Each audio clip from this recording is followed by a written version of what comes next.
Кавказ – это уникальное место, где живет около 50 народов. Многие из них живут на этих землях более 3000 лет, другие пришли в результате завоеваний или миграций. Цель этого проекта – показать историю, культуру и обычаи кавказских народов из глубокой древности и до наших дней. В этом видео я хотел бы познакомить вас с народом, возможно, больше всех пострадавшим на Кавказе. За последние 200 лет они ощутили на себе завоевание, выселение, геноцид и в итоге деление единой нации на несколько более малых. Напоминаю, что вы можете помочь этому проекту, подписавшись на канал и выслав это видео знакомым. А мы начинаем. Еще греческий географ Страбон упоминал о племени Зихи, в грузинских источниках они назывались Джикеби, а в 15 веке, побывав в этих местах, путешественник Джорджо Интериано в своей книге писал: на латинском и греческом языках они зовутся зихами, турки и татары называют их черкасами, а сами себя они зовут адыги. С началом Кавказской войны слово «черкасы» изменилось на «черкесы» и стало использоваться повсеместно. К востоку от зихов существовали также Папагия и племена косогов. О них пишут летописи Византии и Киевской Руси. И по сей день осетины называют кабардинцев Кезган, а сваны их зовут Кашгон, считая их потомками племени косогов. Адыгские племена населяли достаточно большую область, но нашествие монголов и падение соседней Алании вынуждает покинуть степную зону и отступить на возвышенность. В XIV веке уже Тамерлан возглавляет поход на эти земли, что имеет еще более губительные последствия. Но к XVI веку Черкесия становится объектом влияния османов, и хотя номинально вассалам была обеспечена безопасность, войска Крымского ханства систематически осуществляют набеги. Это вынуждает адыгов защищаться своими силами, и в 1708 году в Канжальской битве они уничтожают полчища хана, что останавливает опустошение от дальнейших нападений, но не освобождает от османской зависимости.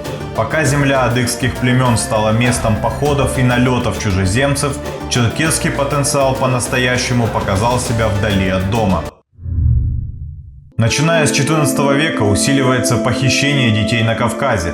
Невольников доставляют в Константинополь, а также в Египет. Там детей воспитывают в исламских устоях, чтобы в будущем они составили элиту египетского войска – мамлюков. Накопив достаточно сил, они захватывают власть, а в 1382 году султаном становится Баркук. От него возникает целая черкесская династия бурджитов. Именно они будут повелевать следующие 135 лет. И хотя в 1517 году османы скинули египетского султана, мамлюки еще оставались достаточно влиятельным сословием вплоть до начала 1811 года, когда, опасаясь их усиления, египетский паша Мухаммед Али уничтожил их окончательно, убив несколько тысяч мамлюков. С увеличением влияния Крымского ханства на Азове в XVI веке у адыгов и русского царства появляются общие цели. Это делает их союзниками. Иван Грозный женится на кабардинской княжне Кучиней, а черкесы даже участвуют во взятии Казани.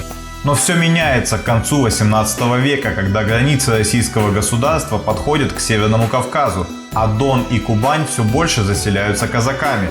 В 1763 году на владениях Кабарды начинается возведение российской крепости Моздок. Кабардинцы высылают посольство к Екатерине II, настаивая остановить строительство, но получают отказ. Поднимается восстание недовольных жителей, фактической оккупацией своих земель. Бунт подавляется силой, кабардинцы облагаются данью. В 1810 году снова мятеж, его подавляют с еще большей жестокостью, сжигая около 200 поселков. Большая часть населения уходит в Западную Черкесию, часть на восток, Чечню. Численность кабардинцев до этих событий насчитывала 300 тысяч человек. После завоевания осталось всего 30.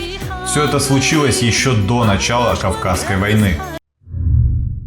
Актом 1792 года казакам были пожалованы земли от Азова до устья Лабы, что по сути означало заселение Западной Черкесии и оттеснение адыгов. В этой области массово возводятся казачьи станицы и российские военные объекты. Естественно, эти действия выливаются в конфликты между казаками и черкесами. По сути, начинаются взаимные налеты. После начала Кавказской войны имперские власти уже публично оглашали свои планы. По словам российского генерала фон Засса, известного своей жестокостью, наилучшей тактикой является сжигание посевов, уничтожение запасов сена, вследствие чего адыги вынуждены выгонять скот на пастбища в долинах, где он захватывался солдатами, а также вести огонь по хижинам в селах, дабы люди уходили из своих домов, а вместо ушедшего населения нужно немедленно заселять их казаками. Боевые действия длились до 21 мая 1864 года, когда русские войска захватили последний черкесский оплот Бааде. Эта же дата считается окончанием всей Кавказской войны. Местных жителей под конвоем выгоняли в пустынные места на побережье, вдали от населенных пунктов, где они находились месяцами и погибали от голода, холода и болезней. Черкесы больше не нужны были на своих землях, и властью было издано постановление выслать их в Османскую империю. Российские судовладельцы отказались помочь, а османские комплектовали по несколько сотен человек на судно, где вмещается всего 50. По пути часть кораблей затонула, на иных погибало до половины пассажиров.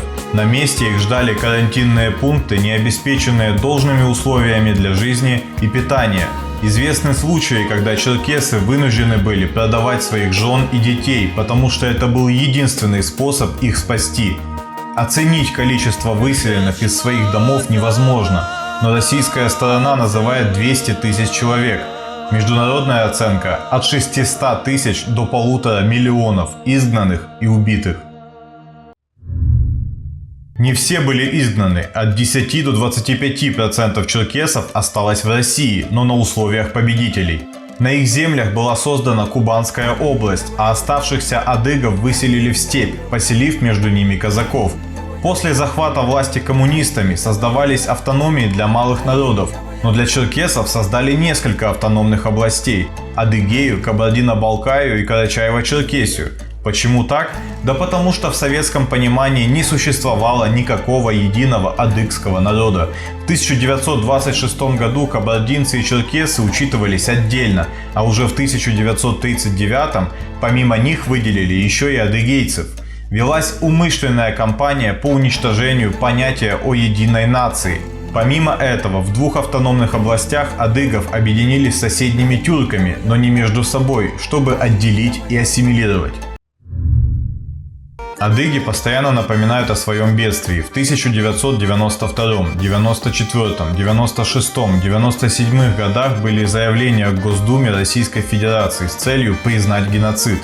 Ответа не последовало. В итоге общественные объединения черкесов обратились к Евросоюзу и к президенту Путину в 2006. В том же году Госдума отклонила петицию. В 2010-м такое же обращение было к Грузии, и на следующий год принял резолюцию, где назвал военные действия по отношению к адыгам этнической чисткой.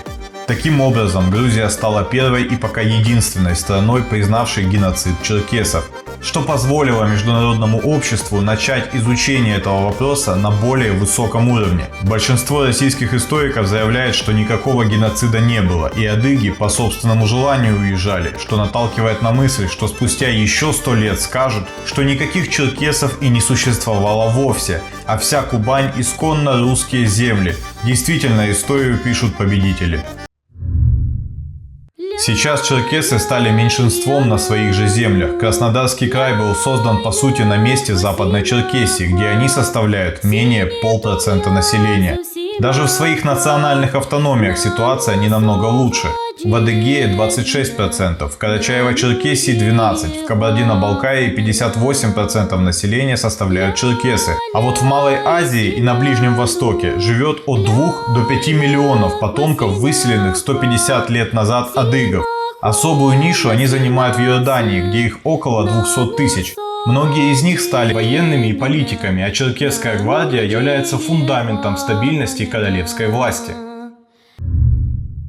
С VI века на землях адыгских племен появляется христианство, но смешивается с местными этническими обычаями и не имеет сильного воздействия. С падением Константинополя в 15 веке вместе с османами все большее влияние на черкесов оказывает ислам, но большинство людей все же верит в собственного бога Тхе.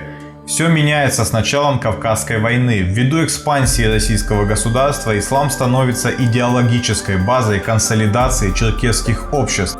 И уже к 19 веку большинство адыгов становятся мусульманами.